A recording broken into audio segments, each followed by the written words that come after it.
सर्वात मोठी आनंदाची बातमी, राज्यातील लाडक्या बहिणींच्या खात्यामध्ये 19वा हप्ता जमा झाल्यानंतर आता लाडक्या बहिणींच्या खात्यामध्ये 20वा हप्ता जमा होणार आहे.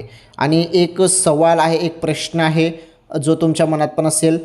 ज्या पद्धतीने एकनाथ शिंदे साहेब म्हणत आहेत की आम्ही 2100 रुपये देऊ, 2100 मिळतात की 1500 रुपये मिळतात हे बघणं फार गरजेचे आहे. 20वा हप्ताचा म्हणजे फेब्रुवारीचा हप्ता. पहिलेच निधी आपण बघत आहोत कमी येत आहे, भरपूर कमी निधी आला आणि भरपूर बहिणींचे हप्ते देखील थांबलेले आहेत. तर ज्या ज्या बहिणींचे हप्ते थांबले आहेत त्यांनी KYC दुरुस्त करा, कारण KYC तुमची दुरुस्ती तुम्ही केलेली नाही, त्या चूकमुळेच तुमचे हप्ते थांबवण्यात आलेले आहे. ती KYC दुरुस्त केल्यानंतरच तुमच्या खात्यामध्ये हप्ते जमा होणार आहेत. बहिणींनो, तेवढं काम करून घ्या, अन्यथा तुम्हाला हप्ते मिळणार नाहीत. बरं, तेवढं काम तुम्हाला सर्वांना करावंच लागणार आहे.